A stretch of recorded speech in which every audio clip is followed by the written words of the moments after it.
Je suis Madame Nafissatou Diagne Sall. Je suis la représentante de l'ONG Bridge Kids International. Et votre ONG, dans la capitale du Nord, donc, participe à la lutte contre le Covid-19. Exactement. Et notre cible essentielle, ce sont les talibés. Nous travaillons avec les Dara et nous nous sommes rendus compte que leur prise en charge laissait un peu à désirer. Et on s'est dit donc qu'il fallait que nous puissions donc apporter notre contribution en appuyant certains Dara au niveau de Saint-Louis. Nous travaillons en collaboration avec Citizen Attitude, qui est également une autre organisation de jeunes Saint-Louisiens qui sont engagés dans la prise en charge des problèmes climatiques de la ville. Mais ce que nous avons décidé de faire, c'est de ne pas éparpiller nos efforts.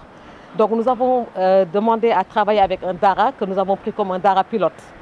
qui est un Dara à Sanar, et au niveau duquel nous avons travaillé sur la scolarisation des talibés,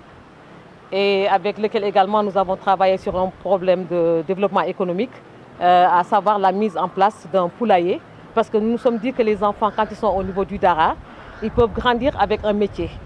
Et nous avons pensé que le développement économique de ces enfants-là peut déjà faire son assise au départ. Ils peuvent grandir avec le Coran, mais quand ils grandiront également avec une expérience qui leur permettra demain de pouvoir avoir leur propre entreprise. Et nous avons pensé qu'un poulailler, c'est intéressant pour les enfants, c'est vivant et ça peut donc les aider à être plus motivés pour justement apprendre quelque chose avant de sortir du Dara. Peut-être un appel à lancer pour justement qu'on puisse s'occuper davantage, qu'on mette l'accent, n'est-ce pas, sur la prise en charge de cette couche vulnérable. Absolument. Moi, je pense que nous sommes tous à 95% musulmans.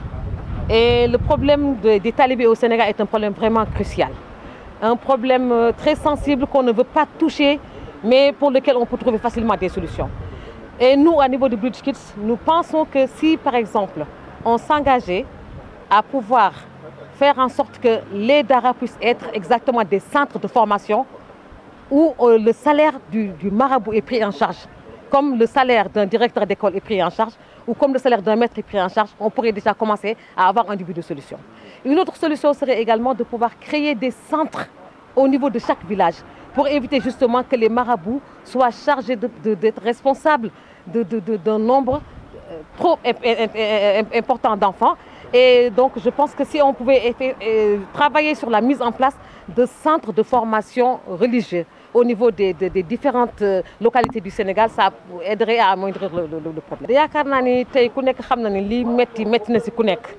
waaye taalibe yi ñoom lu ñoo gën a am métit ndax xale yi ba léegi malgré li ñuy wax ne auto confinement bi ak yooyu da ngay génn ci mbedd mi gis leen ci xaaju guddi saa yow génne lu mu guddi gi ñu ngi ci mbedd mi taxawaat ci période bi ñu nekk nag démb wala tey wala suba te ku demoon léegi gisaat leen ñu yaakaar ni wax dëgg yàlla ñoom tam war nañu bokk ci mbir mi loolu moo tax suñu ONG Bridge Kids International ak